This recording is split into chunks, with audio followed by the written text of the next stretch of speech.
go ahead and start our meeting. Thank you for coming. It's good to see a few new faces and a lot of the familiar group that really supports our community and are very passionate about making improvements, and it's always great to see you. I'm gonna let Kate start off this morning. So for those of you that are new, we typically do a little bit of reporting out to talk about some projects our entities are working on, and then the floor is always open during that and after for suggestions, comments, recommendations from the community. So I'm going to let Kate start this morning. Well, thank you, Laura. Okay. Good morning, everyone. Thank you very much for putting this on. I think it's a great positive thing to have the interaction between people and what we do, because we're still people and we still need to listen to our constituents. So I'm actually been really busy. We've been working on the budgets, which is a huge issue. As you can probably know, we've overspent. So we are cutting budgets, we're cutting funds, we're cutting people. Unfortunately, it's going to be a tight year. Does that mean that it's going to be a bad year? No, we can do this. It's been overspent it's taken 4 or 5 years to get to where they're at right now. So what I see in my numbers and what we've discussed is we can do this. We've just got to be tight. We've got to tighten our rope, and we've also got to have an understanding with all the departments that they need to look at their budget every single month, every month, not in the last month of this fiscal year. We've got to check our budgets every month. So I'm really proud to say that every general fund department, which is assessor, treasurer, clerk, probate, commission, manager, all the general fund monies, they have all cut on average of $160,000 a year. So that's where we've started, and it's going to be really good. And so has the sheriff. He's done a really good job. 3-4 meetings we've had back and forth, but I'm really proud that we're doing it. We're getting it done, and it's hard work, and it's hard to make the decisions now. I do have some good news. Audit. We had the audit exit meeting on Monday, and it went really well. So today it's actually off to the state auditors, and then the state auditor will wait for them to approve it, and then they will release it. And then it comes back to the county, and then we wait. Unfortunately, we have to wait 5 days for it so we can release it to the public. My plan on this would be, what I would like to do as soon as I get the audit in my hands and it's been approved, we are going to have a workshop. And I'd love everybody, if anybody's interested, to come along, because we'll be talking about our findings and how we're going to fix them. So I've already done that once with the response in writing, but I think it would be a really good, I think everybody needs to know where we're at and what we need to do to get to the place where we need to be. And then we will, the next week after that, I'd like to have a budget workshop, which is something that I think I need public input. Everybody needs to see, or I need to explain, or the county, there's reasons why we have to do certain things. There's laws and regulations, there are different funds, different obligations. So if you're interested in that, it'll be posted, and just keep looking for it because it's coming soon. Other than that, I think we've been really busy with the fire. We had Dustin, our emergency manager, fire marshal. He did a great job. He worked tirelessly and worked really well with all the different entities. When it becomes like a type 1 fire, it's overwhelming. The city comes in. It turns up with 1,000 people are there, and Dustin did a fantastic job of keeping everybody apprised of what's going on a daily, actually an hourly basis. So that was a really good thing, and I really appreciate what he did. That's about, I've just been really busy. So if you've got any questions.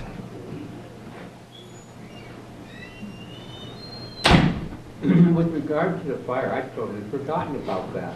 What was it, almost a month ago now? Mm-hmm. So those are the 2 prescribed burns up by Blue Water. Mm-hmm. And what I noticed was, okay, one day they started the prescribed burn, and the forecast for the next day was 50-mile-an-hour wind gusts. And of course, the next day they lost it. I was wondering why they burned when they knew the forecast was going to be something that could really cause a disaster. But I don't know. That's a question that we're going to have for a long time, I think. Yes, and it actually, I agree totally. I mean, I don't understand it. Because They had to move. April 18 days out of 30 in April is a windy day. It's Yes. the windiest month of the year. Yes. You know, and so a friend of mine out in Blue Water said to me, I think that they just like to have it spread or something, because I can't even, I have a concrete pit that I burn in. Uh-huh. Okay, I can't burn in there those days, the wind would blow it around. Okay, and my pit's that, you know, is about 5 feet high, and it's all concrete blocks, but you don't burn then, right, because it would spread out. But, so if you set a fire in a forest, you know that you have to, it takes a while to shut it down. That's why I'm not a fireman. So yes, I get it completely, and I was really impressed with the community and how they all came together. I sent an email out straight away the night that it started Yeah. to all the employees saying that this is what they need right now. If you can give this, if you can donate water and snacks and food. And we literally had 50 pizzas turn up. We had chicken, Kentucky Fried Chicken. They fed everyone. It was amazing, and it was a really neat thing to see. Because back in '88, I worked for the fire crew. You know, we did a prescribed burn. Okay. You're supposed to, you check the vegetation nearby to make sure it's dry enough to burn. Then they have a computer, and the computer tells you what the humidity is. Okay, when you get to a certain point, you're not supposed to burn anymore, or you burn the trees.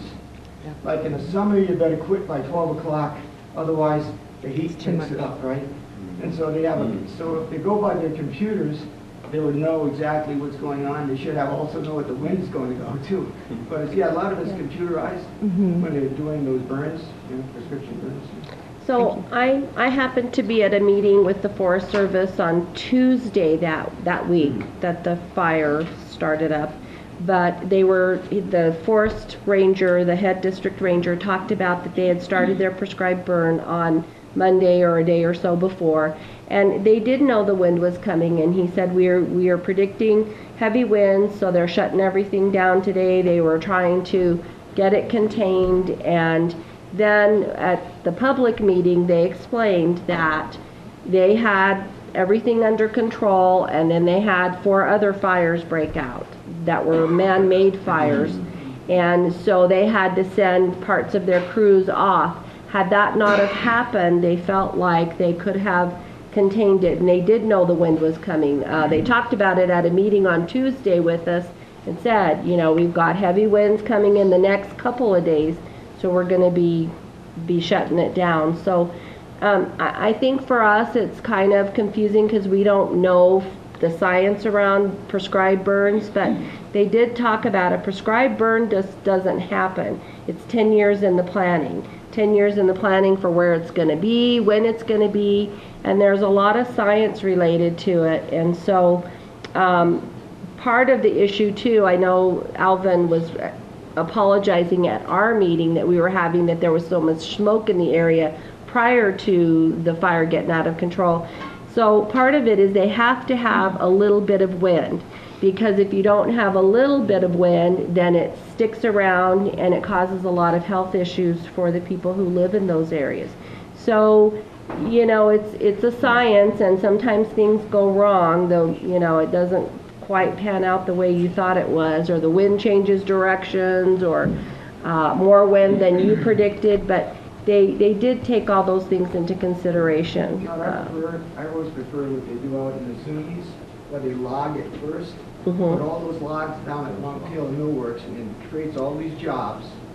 And instead of burning it all, thin out the bars, let it go to the Mount Taylor Mill Works, then burn the slash.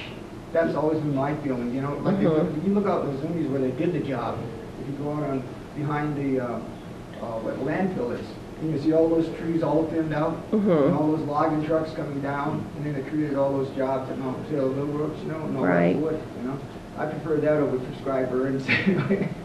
Right. When you, Larson that I know went to the meeting, he said decide what you did, that the time was decided long ago, and that it's really hard to get in touch with the person who's responsible for this. So I was wondering, how could we change that so that a local person, if we know it's windy, that local person has the authority? I think they did address that, and the local person was Anthony Pacheco, and he is a local, and he was the one in charge, and so the concept is that somebody from Washington's telling them what to do. They have to get all the approvals, but they lead the process, so they have to prove, we're ready for this prescribed burn. There's various things, but when it comes down to it, the shots are being called from here. They're not being called from somewhere else. Mr. Pacheco seemed to be the head fire person that was in control of our burn here. And he's the one that spoke at the meeting. Did you go to the one that was at the county complex? Yeah, he spoke for quite a while and explained that they had it under control, and then we got a fire on Mount Taylor, and we had one out in Bonita Canyon. We had 4 different fires going on, and he had to send parts of his crew over here, and then that's when things went south. So. And also, do they start the fire every single day, or do they start it one day and let it go to continuously? I don't know. That absolutely depends on the plan. They start it and they keep it going. They know what days they want to start it, okay? And they do it by, because the ground is burnable now, okay? If it was wet and rainy, they wouldn't be burning it, You have to burn it when it's dry. But, yeah, I think that, but I always said April was the worst month to burn anyway because of the 18 days and it's the windiest month of the year, right? Yeah. But anyway, but they do it, I think, to make it bloom a little bit more. I guess that's what it is. Yeah, there's a definite science to it, and Right. they had their rationale for when and why. Yeah. I have a follow-up question. I think it was from last month, and I realize you're learning, and every day you're learning, probably can tell me things. But I was wondering if you had a chance to follow up on the tax issue from, is it the greenhouse? The greenhouse? Yeah. Yes, actually, our attorneys are on that already. Oh. They've been working with others entities to sort this out and for the county to get what they need to get back. It's an ongoing process with our attorneys. So yes. While we're talking about taxes, I know that's come up quite a bit here on people feel like we pay high property taxes. So I copied some stuff that I found online, and it's got a map of the United States. And the darkest color, purple, is the higher tax states. Lighter is a lower tax rate. And so New Mexico has one of the lowest tax rates in the nation. And we do something that they do in other states. We do 1/3 of our property is taxed, right? Okay, you go to other states where my family members live, and that's 100% of their property is taxed. Okay, I want to show you something in Iowa. A friend of ours moved from Arizona to Iowa, and they couldn't believe what they're going to be paying for property tax on a home in Iowa. He transferred his job and found out, wow, but they could see the difference between Arizona and Iowa. And if you go back east, you'll find out it's even higher. But we have relatives in different places, and they pay 100% of their property tax. They couldn't believe that we pay 1/3 of what our property is. At a $300,000 house, you pay on $100,000, right? Right. Back there, they pay on $300,000. So that's kind of some of the difference. On the back side, it shows the various counties in New Mexico. And Cibola County's in the top row over to the right. And it's showing median property taxes for New Mexico by county. So it's the median property tax. Ours median is about $444. And this is on households, not businesses, but residential homes. So even as a county, we're not real high, and we're not one of the lowest either, but Is that per year? yes. That's the median, yes. I used to live in Wisconsin for a while, and notice on this list it's number 5, highest. Highest, It turned out that the issue wasn't so much that it was the highest, But what about other taxes? Well, Wisconsin sales taxes were lower, and so it sort of balanced out. So there are reasons that people, what I found was that there are a number of people who worked in the Twin Cities, mainly St. Paul, which is on the east side of the Twin Cities, and lived in Wisconsin because something was cheaper in Wisconsin rather than living in Minnesota. So we found that, yeah, one tax was higher, but the other was lower. And that's probably very true. I know, what is it, Nevada does not have a gross receipts tax. Oh yeah, ka-ching, ka-ching. Yeah, so, so that makes a big difference in the overall, when you look at all taxes overall. Yeah, You're so they right. do, they make up the difference. I have a daughter who's in Nevada, but they pay about 3 or 4 times the tax for their automobiles. They go to registered automobiles, like $200 or $300, instead of $50, you know? Right. So they do it that way. I know I had a friend in Montana, and they paid like $700 some dollars to register their truck when it was brand new. Because you have lower taxes somewhere, they make it up somewhere else. Right, right.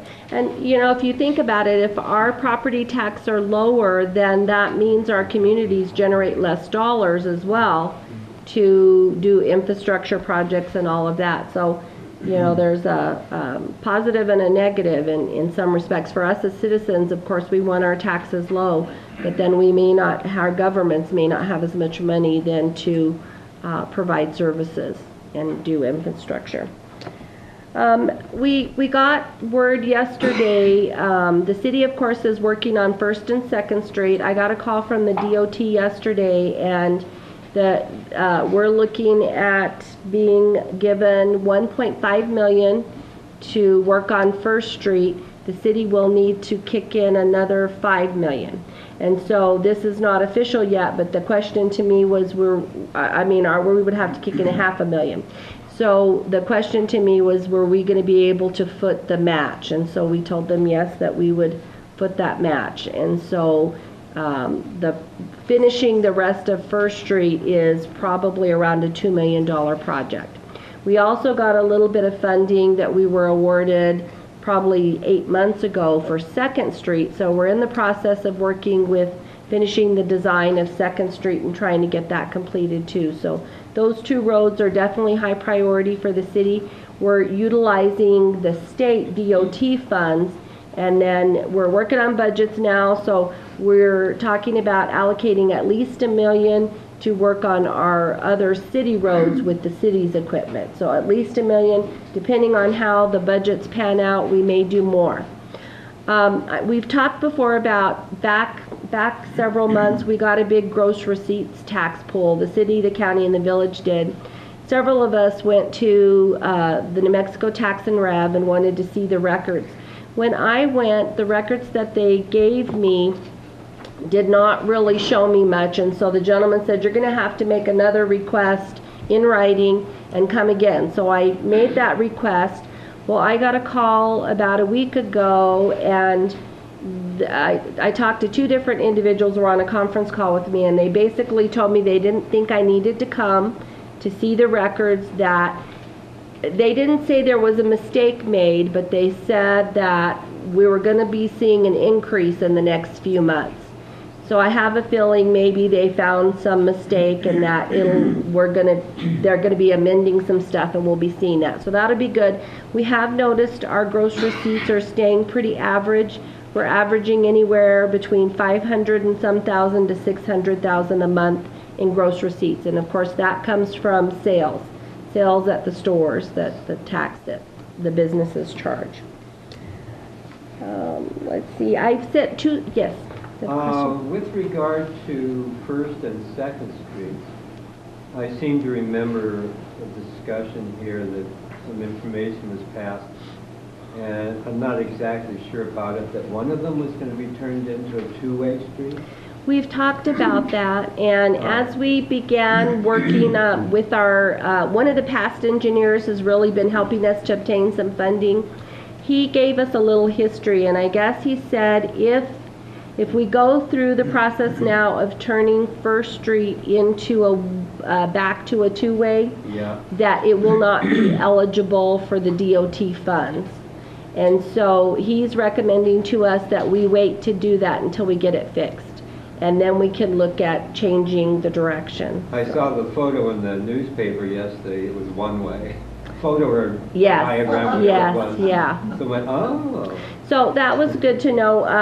Wilson and Company has worked very closely with the city over the years and really helped us obtain funding, and they've been working closely with us to get this rest of this money. And we mentioned that to him, that there's been recommendations that we go back to two-way, and he said, well, that will disqualify you for some of the DOT funds.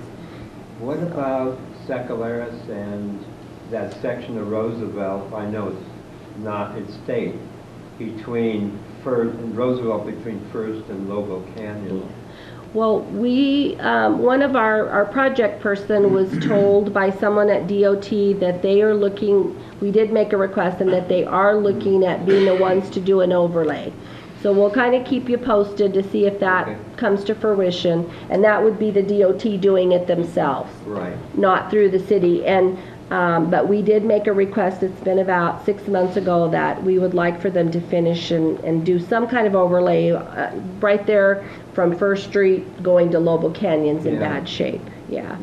Sacaleras is on the radar. We haven't sat down. We need to do that once our budget's final and sit down and really prioritize which of the city roads that we feel should be done next. Mm-hmm.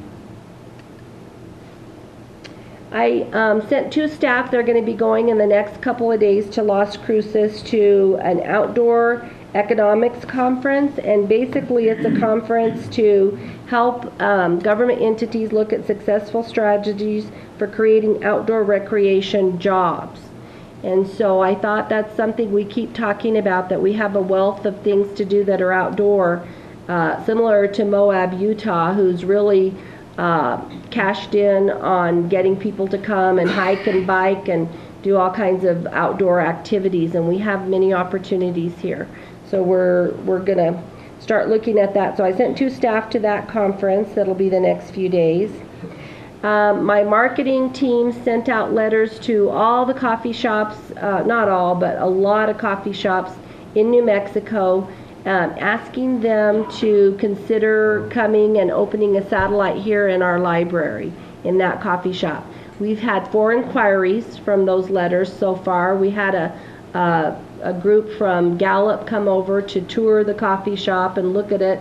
They seem very interested. We also have 2 individuals locally that have shown some interest but not come forth to put in an application.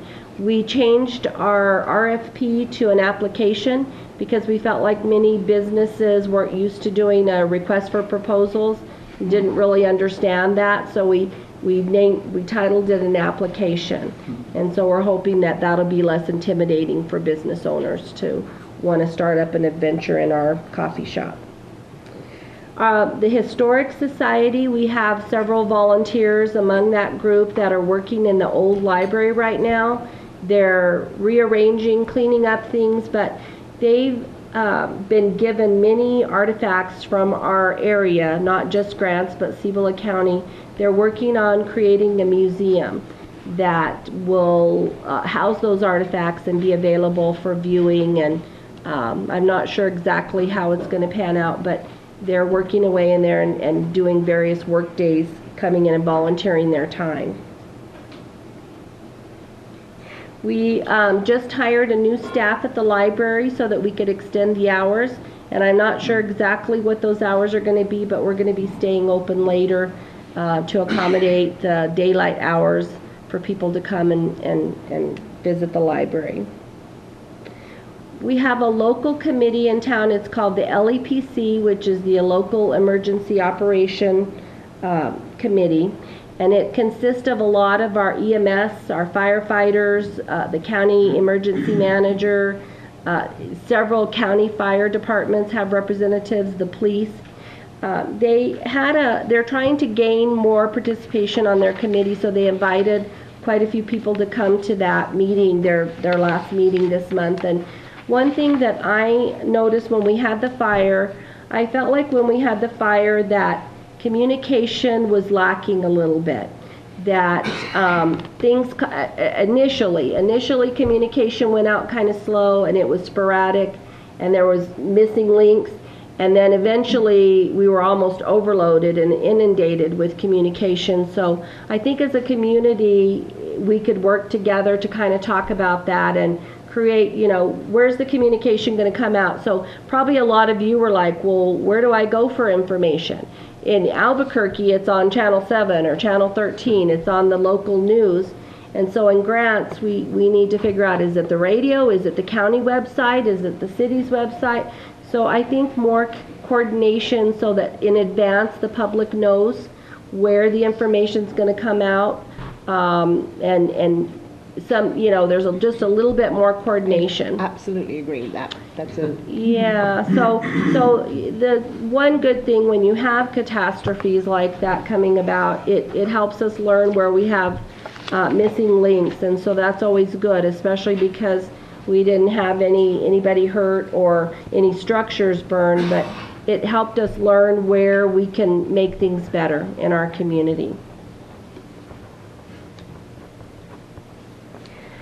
New Mexico Tech students were doing a project in their IT program, and they helped the City of Grants develop an asset management tool for us to track our inventory and our key assets in the city. We had a system and it was very hard to maneuver. It was disjointed. And so one of the young gentlemen, I wish we had money to hire him. He was amazing.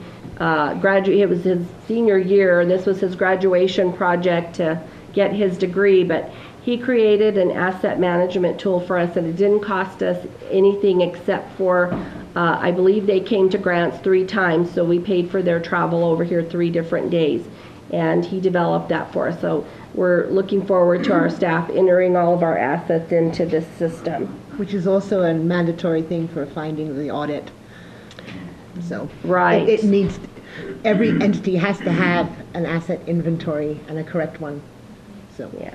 Does the county? Yep. No, does the county have one? Yeah. Oh no, not yet. No.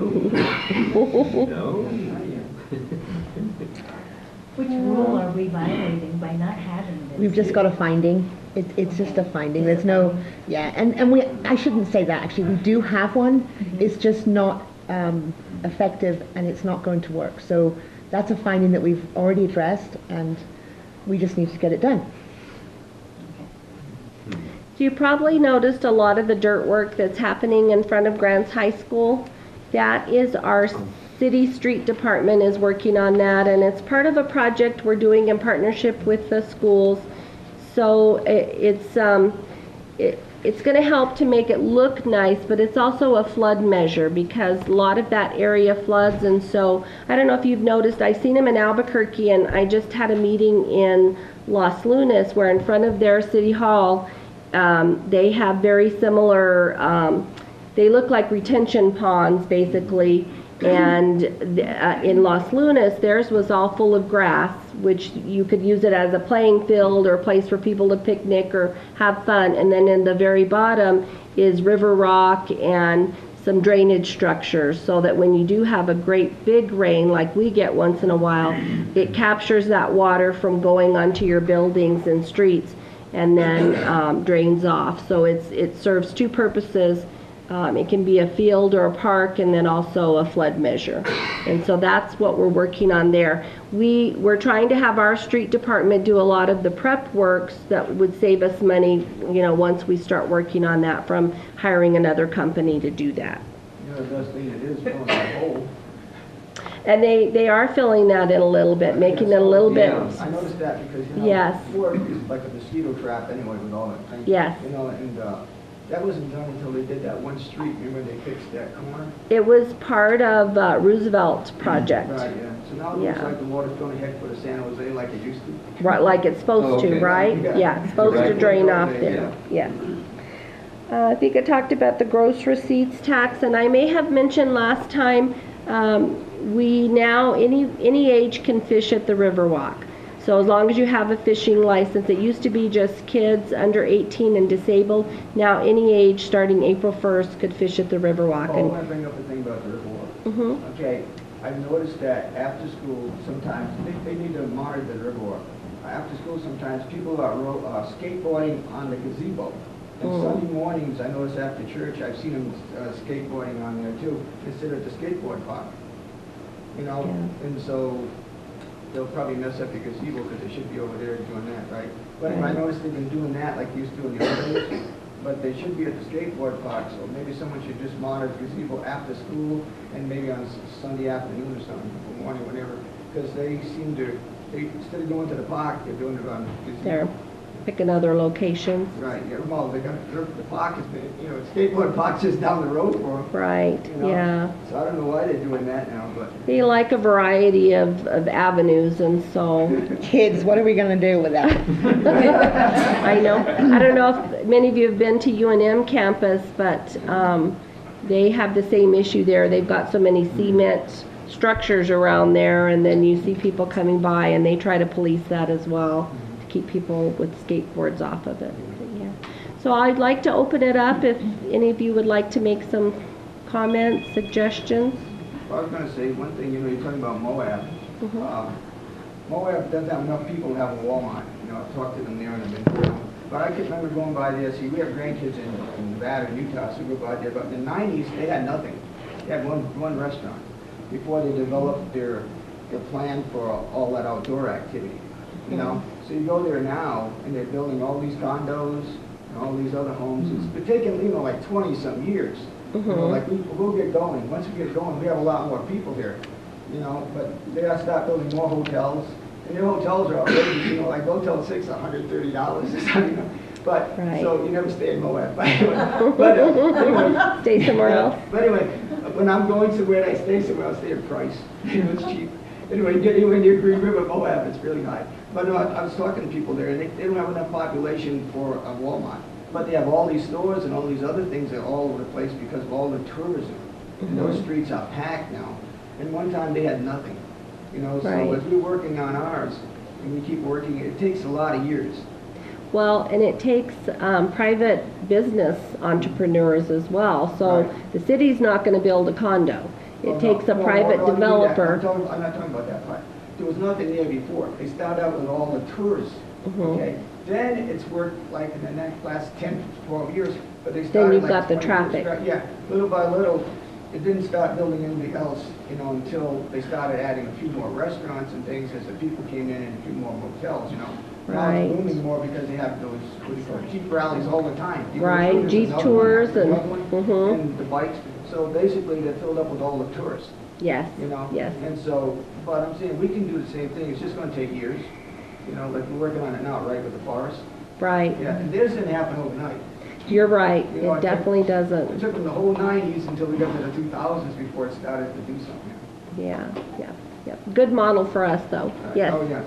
In reference to your news information source, during the course of the fire, the Citizen website received over 17,000 views. So that might be an avenue you guys might want to consider, because a lot of people do go to the paper to see what's going on. Just want to throw that out there for you. It's a good Right, idea. right. Yes. Now, we've talked about, I know there's been a study, and we're looking at the speed limit issue on Santa Fe, but there's one thing that we can do to improve the traffic flow on Santa Fe, and that is get rid of the triggers on the stoplights per second and Fifth Street, and instead of having triggers, coordinate all the stoplights so that, you know, normally have a steady flow through there, because I drive a school bus through there, and there's 9 times out of 10, somebody will pull up there and that thing will trigger. I mean, you gotta hit the brakes to stop, because it's a fairly short yellow anyway. But if we could just coordinate all the lights, leave Fifth Street, Second Street and First Street, just be on a regular cycle, and even that means nobody's turning left, you know, left turn arrows on, then that'll help the flow of traffic. Because I know when I travel, you know, and we talked about Moab, when you go through Moab, you don't stop at every corner. You can travel pretty much through the whole thing, and it's, you know, when I travel, I don't like to have to stop a lot. There's a lot of stoplights in Moab. Oh, that's- Yes, yes, I go through there, went through there Every just corner last you week stop in Moab. to see the grandkids. And when I hit the red lights, it's like, one after another. Yes. So the stoplights on Santa Fe Avenue are under the authority of the DOT, But we do contact them quite often when we notice something's out of sync. Our staff, or we get a report, hey, this light's not working right, yeah. So, but that's something we can keep communicating and see if we can coordinate them better. I know one gentleman that was new to town brought up something, he thought we had too many stop signs in Grants throughout town. And it's something I had never really thought about, but I think he came from Clovis or somewhere and just said, you really have too many stop signs. So something for us to think about, are they necessary? Were you the one that asked me to get rid of the one at Walmart? You? Or, yes. Yeah, so we did. I got some complaints about that once it came out, but, because there was people that liked it, I guess, but I felt you were right, you know, it's not, right, wasn't really necessary. We just Yeah. can't win, can we? No, yeah. I'm just curious, is the city going to get involved with establishing a new flagpole and put that gigantic flag that John Martinez, local veterans and Red Hat Society got together on? You know, the council hasn't discussed it to link. Initially, the mayor was, oh, I think this is great, and several of them thought it was great. As a manager, I think it's something, if our streets were all wonderful and our infrastructure was all wonderful, then I think it'd be great for us to do those things. A lot of you probably saw the letter to the editor where Mr. Crow complained because he thought we were doing the baskets that are going to be going up that Sacred Winds is doing on the sides of the road. Wonderful project, not our idea, not our funding. Some will go on our property, I believe, and I think they will be something that people will stop and look at. But the perspective from the public is, why are you spending our money on stuff like that when our roads are bad or such infrastructure needs? So I'm really trying to help our council focus on that. Is that flagpole really something under our auspice, or is that something should be fundraised for and a community organization do? You know, and not that it's not a wonderful, and I think it will bring people to stop, and I think it's a wonderful thing, but as the city manager and as a former operator of a nonprofit, I get a little irritated because everything that everybody wants, they come to the city. Mm-hmm. Help us do this. And the county. Oh yeah. That's what happened. We have this idea, help us put on this boxing tournament. We have this idea, and they're wonderful ideas, wonderful. But I'll tell you what, if I had known that when I worked at the Family Center, I'd have been there every week. Hey, I'm putting on a Halloween carnival, what can you give me? Can I add buy our something to toys. that? Yeah. So I'm really glad you brought this up. So I was looking through the budget, you know, dissecting it, and I came across this fund, and I just want to address this because you are absolutely correct. I had a list of at least 70 entities that were receiving money from the county, 70. And that's great if you have the money and you know how to control it, or there's a priority of what we're doing. And I'm very proud of the commission because they shut all that down, and well done, because we want to give, but we have to have a plan. You can't just have a handout because we're not controlling our budget once you do that. So I just wanted to add, it's difficult, and it's difficult to say no. It is, and It it really all is. adds up, and they're all wonderful things, Yes. but if I really think about tax dollars, what is the purpose of that? You know, is it to put on a boxing match? Probably not. You know, those are some of the things that some of the nonprofits should be doing, and we do support them, but it's a tough thing. Yes. Yes, this relates directly to what you're saying, and I appreciate both of you being here together. This is very good. I've read online that our sheriff and one of our commissioners for District 1 went to the city to ask for $150,000. And that's number one, it's a big ask, but since you've shut down all the spending, who authorized these gentlemen to go in and obligate, or potentially obligate, the commission to pay a loan of $150,000? Okay, shall I answer that one? Yeah, it wasn't going to be alone. No, this was, Yeah. this is something that unfortunately as a manager, and I think Laura's going to agree, we have to keep the commissioners on track. We get directed by our council or commission, and we have to have a plan. Saying that, the sheriff did ask for 150,000, but it wasn't from direction from the commission. It was, he asked for 150,000 for a budget adjustment. And this is when I realized that I got the right figures, but we didn't have 150,000 to give.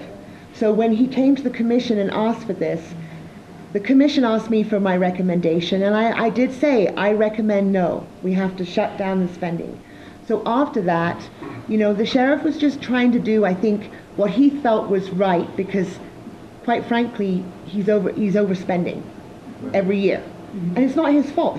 I'm not blaming it on anybody. Every department is overspent. But that was they tried desperately to find out how they could find 150,000. And that's, I think, ended up there. We didn't have any control in it. Quite frankly, I can't. You were asked. I was asked last time what my opinion was, and I said I don't have opinion, because it would take a lot of work to get that done legally. So Yeah. that's. Yeah, do the commissioners understand Yes. that they're working together? Oh, yes. That they are not authorized to go above you for these projects? Yes, they're actually doing, I'm really, really happy. They're listening, they're communicating. We've had a few ups and downs, and, they're doing really well. And they have to learn too. We all have to learn, educate ourselves, because this is government, it's not private.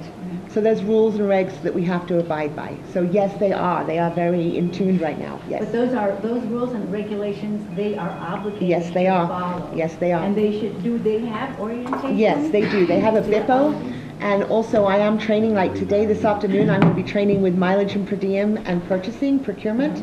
And so we're just going to continually, we can't do it overnight. It's little baby steps to educate. We all have to learn, even all the elected officials, not just the commission.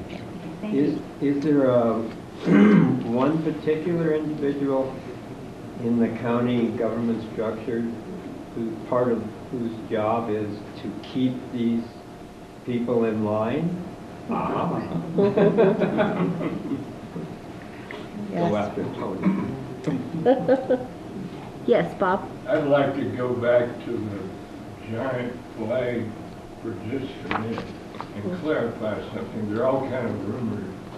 And John Martinez and I were coming back. We've all passed that flag 1,000 times at least. And we were coming back from Albuquerque, and John said, I wish we had a flag like that in Grants.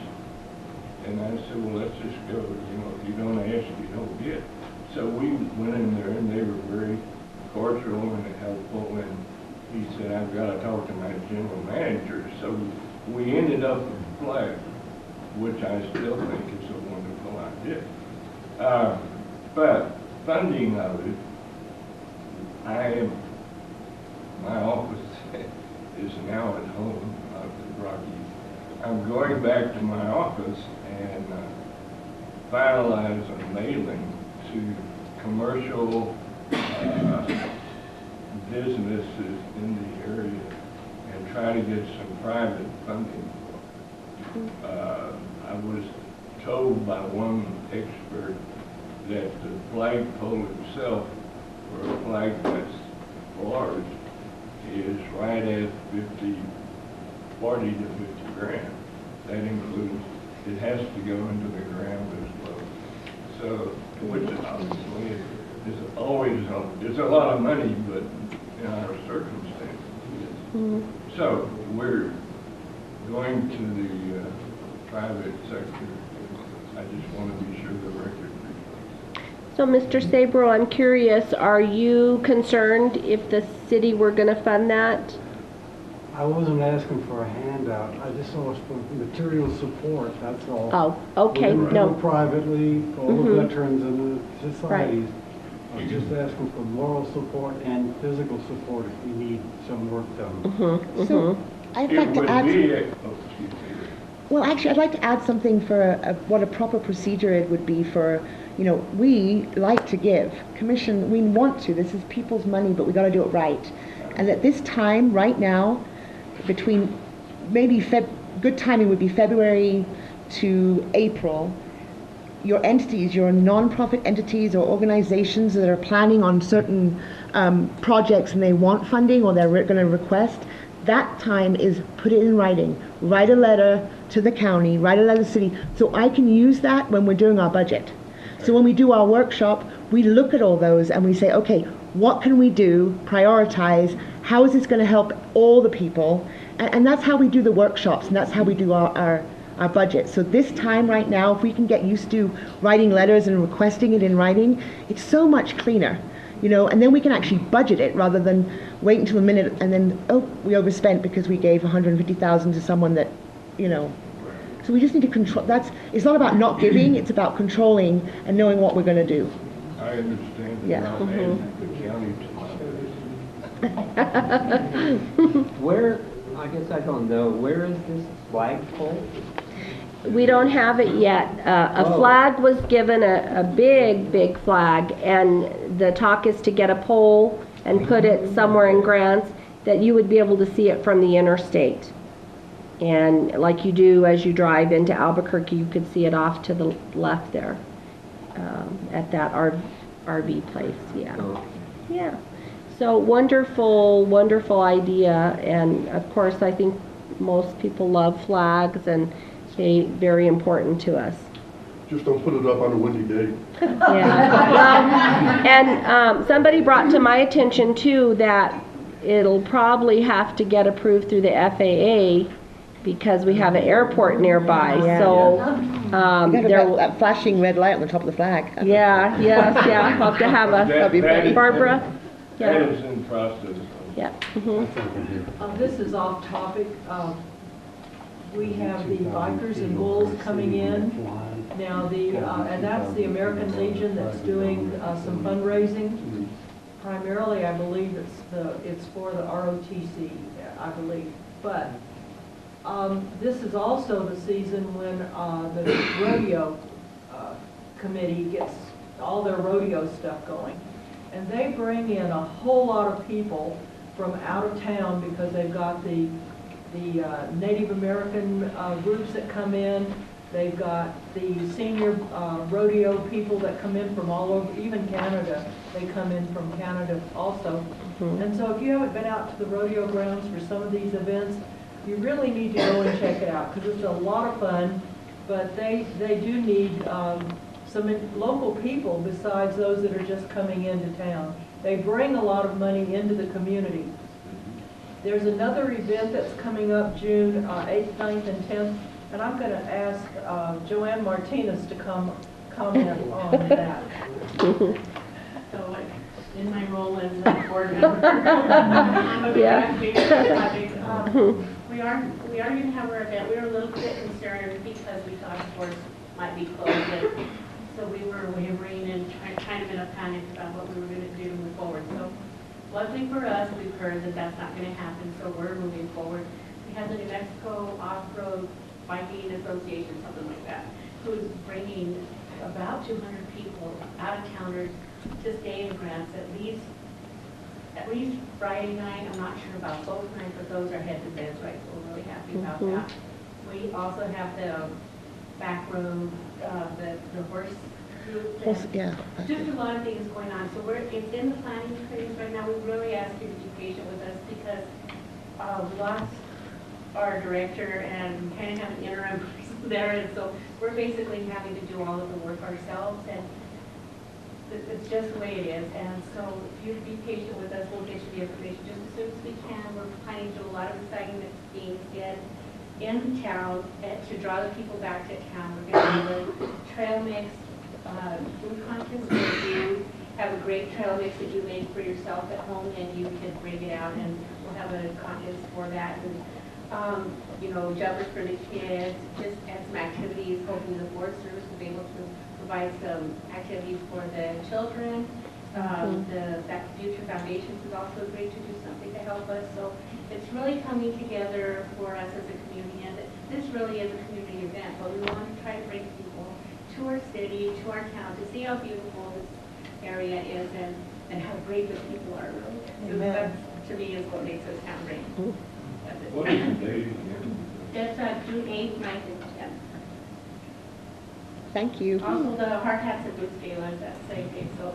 June 9th. Coordinating. Yeah. Just a comment, we're looking for sponsors. If you have a business and you want to sponsor, be a sponsor for this, you get advertising. The other thing is if you're a nonprofit organization, you can have a booth without a charge. So that's important for those nonprofits. And then if you are a vendor, we're looking for vendors. So just let us know if you're going to be involved. And there's a car show. I beg your pardon? The fee for the booths? $50 for a booth, and if you need electricity, it's $70. And that covers all 3 days. Yes, it does. It covers all 3 days. And also the car show. That's I'm right. sorry, Maggie, I'm sorry. There's a big car show. I think that someone said they were bringing people in from Albuquerque, so that's going to be a big event for the car show too. Okay, it's fantastic. Cindy? I wanted to thank you, Laura, for enlightening us with the sheets that you've handed out for the last couple meetings, you know, because understanding stuff, we don't understand. Right. And your efforts to help us understand, I appreciate that. Thank you. Yes. Thank you. What is the county planning to do with the old county area, the convention center, or whatever you want to say? It's funny that you mention that. We haven't really made a decision because I'm putting some options on the table and factual, trying to find all the information so the commission can make a really good decision. We need to condense. We're spread out. The county is spread out in different buildings, and I don't think we're utilizing them well. So that's what I'm trying to do, to justify expenses and trying to make sure that I can show the commission so they can decide what they want to do. So right now I'm just trying to collect information, and yeah, we are addressing it. It seems like at one time there was talk about tearing down the older part of the building that wasn't as good anymore. I'm just wondering, you know, if we moved out because of structural problems, I'm not sure Why? Yeah. What we should be doing for that. Yeah. And the expense of all the utilities and the overheads. That's what I'm trying to show, you know, get all the facts and find out exactly how much it's costing the county for maybe just one person in the building. And what was the amount for the Television Hall? Was it $900,000 a year that the county has to pay to something? Oh, okay, so that's actually, it's not, yeah, it's 900,000 and more. We have bonds and CDs, payments, yes. But the building cost right now from the building, it's went to 13.5 million. It costs, yeah. Wow. So that's actually... And I still get lost in the place. Yeah. So. That's actually better. I think at one point I had heard 17. Yeah. So that's Out of better. curiosity, what was that per square foot? You know, I don't know. Because that's realistically where you gotta look at it, as opposed to the 33 mil. Oh yeah. I mean, per square foot, I understand it was a bargain. Yes, and also by law we have to do district court, and I think that was a really big reason why they went there, because district court, we weren't doing our obligation. We weren't by law we have to help the district court. We have to have a building and a courthouse and a train. So I think you're absolutely right. There's a lot of good, but I just think we need to slow down. And they're currently, I forget which county it is, of being sued for not meeting their obligation. There you go. Exactly. Yep. Which was going to cost them millions of dollars. Millions of dollars. Exactly. Yep. I have a question to him. Well, I think 4 years ago, the Native American rodeo, people wanted to have a Native American rodeo Hall of Fame somewhere. Wish we could look into that and see if they don't have them, if they could maybe do something here in France about it. Because you get tourism off all and you had, you know. But that was in the, I remember reading that about 4 years ago. I don't know if you ever found it. You were talking about the Native Americans want to have a Native American rodeo hall thing. Huh. That'd be something to draw people in. You know, True. get a- I know they talk to them have, and Find out. they have a couple of Native American rodeos here, 2 or 3, I think. Yes. My understanding is most of the properties along Santa Fe are, out-of-town owners for those things. Is there anything we can do to at least get them to come and take the buildings? So they look over there and what they... Yeah, Mr. Windhorse is working on several. The Wayside Inn, I know he's just about to the point. There's this process you have to go through of giving a notice, giving them time to comply, giving another notice, and I think he's to the point where we can do a demolition on that one. He's got 3 that he's ready for us to demolish, but there's a process. I know we just updated our property maintenance ordinance this last meeting, and part of that was to make it stricter where people could not appeal to another level, that it would stop at an earlier point, because there's all this process where you can appeal then to this and you can appeal to this. But I agree. When we worked on our MRA plan, which is the Metropolitan Plan, the consultant said that there was a town, I don't remember the name of the town, but she said they have a vacant building ordinance. And so we need to research that, because the people with vacant buildings, vacant lots, we need to make them more responsible. And a lot of them, as I've looked online to see who owns them, they don't live here. So they don't care if it looks bad, and they don't probably even know. And we need to hold them accountable. If you have an empty lot, you need to keep the weeds down. If you have an empty building, you need to keep it where people aren't breaking into it and it's a vagrant problem. So I agree. So those are the things our code enforcement's starting to work on. See if we can strengthen those ordinances. Yes. Yes. It's like, who's she looking at? I want to speak out. As most of you are aware now, Rocky, I'm one of the owners of Rocky, has gone out of business. And the primary reason we did, I mean, there are other factors, but the main reason is our landlord, who lives in Arizona, doubled our rent. And we were not in a position to meet that. And he, all along my communications with him, and he'd come through town periodically, and this is when Rockies was still in existence. And he said, Bob, what you need to do is get out of the gallery business and put a smoke shop where Rocky is. And I said, I'm not the least bit interested in putting a smoke shop in. Anyway, and when he communicated actually with John Martinez, he and go put the new rent on the land, so there's no way we can meet that. He said, well, I'd like you to be out of there as soon as you can, and we were out looking first. And, but my point is, and I apologize for going in a circle, but the first thing he did after all of this was consummated on paper was to put a big banner on the side of that building, which is in the heart of Grants, New Mexico, right across from the arch, which is busy all the time. There are tourists. And I don't know what kind of, and again, it's none of my business other than I've grown to like Grants. And I know we've had an image problem in the past, and I'm not even sure why I'm bearing this, but to have a smoke shop, and I don't really know much about smoke shops, but I know there's an element that usually is attractive to a smoke shop that is not probably in the best interest.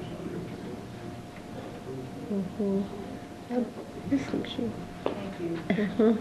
I wanted to express my appreciation to Laura And since she's been city manager, I just think Brandon would like cleaner. I complained some time ago that the alley next to me, which used to not have a gate, I was able to clean, and it was full of trash after the city erected a gate. So I emailed Laura. Within 24 hours, she responded to my email. Another 24 hours, it was all cleaned up. So I've just been noticing it's been a lot cleaner. And the other thing is, I have been concerned about the article in the paper yesterday about the animal shelter, especially a couple of things that the state statute that says intramuscular shots are not acceptable. And they talked about the dog food, which is inferior. So I have a couple of other things, and I just wondered if you could respond to that, give us some reassurance. Yeah, well, our animal shelter is not perfect, but we have a very dedicated group of staff that have been working really hard to make it a great place. Our director has been there 15 years, and anybody who has worked with her will tell you she is kind-hearted, loves animals to a fault, and she has the most difficult job in the world, I think. I'm very disappointed in our newspaper for putting that article. I'm going to give you, I haven't read it very closely, but I was pretty busy yesterday. But one of the comments in there says that they made requests for basically public records on several occasions. The request came to me April 24th through an email and through a visit from two of the reporters. And I told them, okay, we'll get to that. It's going to take us about a week. It was a quite large request for documents, records from the shelter and stuff. And I said, we'll start working on that. And I said, we won't charge you like we normally do. And so our staff began working on those. Myself, I worked on pulling the financial reports because we were already working on budget, and I figured it'd be easier for me. Took me all day just to pull financial reports between all of my interruptions during the day, meetings, phone calls, people stopping by the office. So they said there were several requests, but those requests were all in one day. The two reporters came to my office, requested. They went to the animal shelter that day, several times requested. I emailed them and their boss and said, we will start working on these. It's going to take us about a week. My staff gave me the documents yesterday morning, or not yesterday morning, it was the evening before. So today's Thursday, so I got the documents from them Tuesday evening. Wednesday morning at work, I started copying them, so we'd keep a copy of what we gave them and put them in an envelope, emailed them, said your record's ready. I didn't realize the article was in the paper. I understood they were waiting to do an article until they had our documents. So in IPRA, like this request, there's laws. You have 3 days to respond, and then you have 15 days to give the information. So, that's how we have to actually, that was really fast for what Laura needed to do. I'm just saying that you actually have 15 days to give the information out. And they got the information in 8 days, and that's counting 2 days of weekend, that we got that ready. And we don't have staff sitting around ready to copy documents. Our staff are busy. So that's one of the things. There's a lot of, another thing that another person claimed that they put in their article is that they tried to talk to Sherry and I to give us their concerns. That is an absolute out and out lie. Nobody ever tried to talk to me about any of these concerns. And I don't know about Sherry, but the initial accusation was that they tried to talk to Laura, Les, and the mayor. So I called the mayor and Les, have you gotten any calls? No, I had not. So none of them tried to talk to us. Carrie Talley, who runs the community awareness page, she had a couple of our former staff, there were 2 of them, and I think possibly a third, that were disgruntled employees, and come to her with these accusations. So when I heard about them on Facebook. So I started investigating, started talking to people, started talking to our board members, which over the last 3 years, we had had some concerns and some issues between our police department and the care center. But the concerns were that Sherry was spending too much money on food. So the police chief oversaw her. He felt like she was spending too much money on food, that she was keeping too many animals, that realistically she needed to euthanize more, that she was overcrowded, so those kind of things. So I started working with the board and Sherry, and we changed up some things. We started trying to do more of a volunteer recruitment. Well, when these accusations came out, I started interviewing people again. Never once, I look at history. So if a staff is accused of doing something bad, I look at history. I'm an old teacher principal, and so people don't just develop these tendencies overnight. So if somebody says this person did something wrong, and I've never had an accusation about that person for 15 years, I'm going to go, really? You know, not that I'm not going to investigate, but I'm going to go. Now, if they're brand new, I might go, oh, I better keep an eye on this person. They're abusive, or they're this, or they're that. So I had worked with Sherry for 4 years. When the chief of police and her were not getting along, I went frequently and met with her staff. She had 3 staff at that time. I met with them when she was gone. And I just said, you know, tell me what's going on here. Are there issues? Their concerns were that we weren't organized, you know, that we didn't keep track of things very well. Their concern was that Sherry was too nice, that she didn't discipline the staff, that she let them walk all over her. Those were the kind of concerns I got. So when these serious concerns came up that there's inhumane euthanization, I can't believe that. And if you know Sherry euthanized 3 of my own animals over the years. And she sat there and cried with me. So I can't animal she didn't even know. I mean, that was before I worked for the city, before I even worked for the city. So I'm very disappointed in Scott Ford that he would allow such a thing, you know, to be so hurtful to the city. Well, you know, Sherry, I've known her for all these years. She has over 10 animals she adopted at her house. Yeah. She lives out in the countryside of Blue Water. But I was talking to her, she's adopted all these animals because she didn't want to see them go to waste. Right. So she's one of those that will take them in herself, you know, and whatever. So we're very busy, so the things we need to improve on, we don't answer the phone very well. We don't return messages very well. We don't keep track of our forms and stuff very well. Our policies are old. We need more volunteers, so recently I just hired a part-time volunteer coordinator. You know, initially I directed our staff to do that, and then it dawned on me they don't have the time to coordinate the volunteers, but if we get more volunteers, then we can take care of many things. But you know, it's like any organization. We have a lot of room to grow, but we're not doing anything illegal. We're not being unkind to the animals. We did have a couple of staff that were not as good, and those staff do not work there anymore because they were not kind to animals, but it was not our longtime staff or our director. So Laura, this article said that the state says that intramuscular shots for euthanasia are not acceptable. And Sherry said she had said, according to this article, they had been doing that. So you're saying that that's not correct? I am not positive on all of that. It's kind of their word against hers. That is something we'll work on with our staff, but I do know that Sherry follows the procedure that she was trained to do.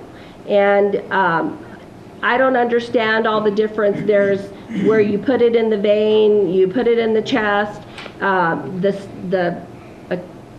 The former employees are saying that she was doing what they're calling these butt shots that are very painful.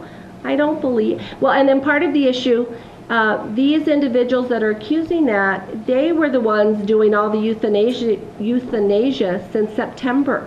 They were the trained techs, and prior to that, it was Joseph Garduño.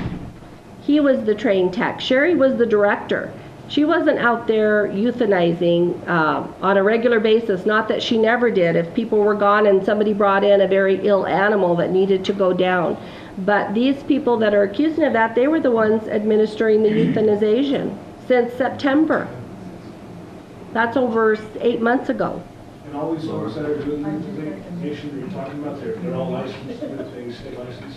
Yes, the two ladies were that are no longer with us. Joseph was licensed, and now only Sherry is.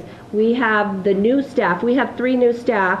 One of them's going to training, I think today. I think it's her day to do her training. And then to comment on what you said about, a flat out lie about Les King's not willing to talk to the paper, I asked you straight up in your office why Les wouldn't talk to us, and your response to me was because he's new in the assignment. That was to talk to you guys, not to talk to the staff that said we wouldn't listen to them.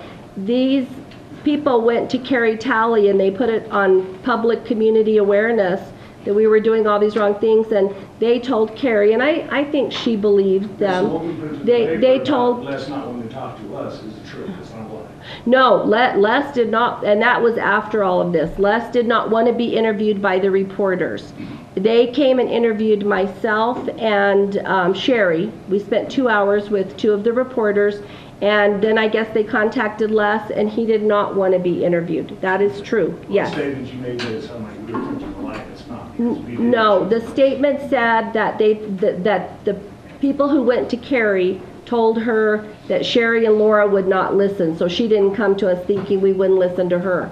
They never tried to come to me with any concerns, the individuals that spoke with Carrie, not one of them, ever. They did that to council. But that was after it was already on the community awareness. Yeah, that was after the fact. Yes. Well, I took the opportunity to go visit the Animal Care Center on Tuesday afternoon. And one of the things, I've talked to Sherry that, I'd be willing to help out in that way, but 2 things that she told me that they definitely need at the Animal Care Center. If people are concerned about animals being euthanized, we get euthanized because they don't have room for it anymore or whatever. And what she said, the 2 things that she said they need the most are volunteers who just come and walk the dogs. They have access to the baseball fields, they'll take the dogs out for a walk. And secondarily, more foster homes. They don't have enough foster homes here in town, people that, so they actually went out and made flyers. They got, in fact, I saw that last night out at the Wild Diner. Flyers out to all the businesses looking for people who volunteer to be fosters. So there's anybody here that, would be willing to, like the sign says, let me camp on your couch for a couple of days. That's basically what they need. They need places that they can. Right. So we are limited in space. Unfortunately, we've got too many people that are letting their dogs, not getting their dogs spayed and neutered around here, and so they end up with, 8, 9 puppies that they have to become on some of the. Well, the way to improve programs and organizations, not to put them out there and say, look at these people are doing this awful stuff. It's to come together and talk about things and say, what can you do? What can you do? All this has caused us a lot of hurt feelings. And then to clarify the intramuscular injections that you say is their word against our word, we have it on record. Sherry Basin did tell us that that was part of the process they're using in that process. Well, and I'm not sure between the different components. I wasn't paying real close attention to the various ways to euthanize. Yeah, and it's not that issue. The issue I'm saying is it's not her word against our word. I have her on record saying that they use the intramuscular method, which is illegal. I don't think she said intermuscle. Yeah, she did. She said intramuscular. We We have have it recorded. She has Okay. said that they do intramuscular. That is illegal. So with that being illegal, this makes this a warrant valid story. Laura? Yes. We're needing to go, but I wanted to make a comment. First of all, there are some challenges that are faced at the Animal Care Center. But I challenge any of you to go and spend a day or 2 there working in there. It's a dirty, dangerous job. We are responsible as citizens for the conditions that are there. When you have 99 dogs that come from Grants in 1 month, and so right now, all of the animals that go out for adoption, the puppies that come in, the moms that come in pregnant and they have these puppies there, they're all spayed and neutered before they go out. All of them are spayed and neutered before these go out for adoption. But we are the ones that are responsible for the conditions because they are overwhelmed. And I'm going to tell you, how many of you have gone and done the work there? Well, I haven't been asked, because I didn't know what the needs are. So if you want to volunteer, they're looking for volunteers. And then Chris Roybal. is there working to make up some of the, She's going to be the volunteer coordinator, so she's going to be there Monday, Wednesday, and Friday. So that hopefully will help coordinate people and let you know what help's needed. But, definitely. And we've got other organizations in our community that face challenges as well. And we could go down a list saying, for example, the Rodeo Association. They put on all of these big events year after year, month after month, and they run out of money because they don't have enough money to do all of these things. They have a need too. But we can look around our community and we can see lots of organizations that are not meeting all of the challenges or all of the needs in the community that they could be because they don't have the resources or the volunteers. Thank you very much, and we've got to go. Thank you. Appreciate it. Yes. Not being directly involved with the paper or the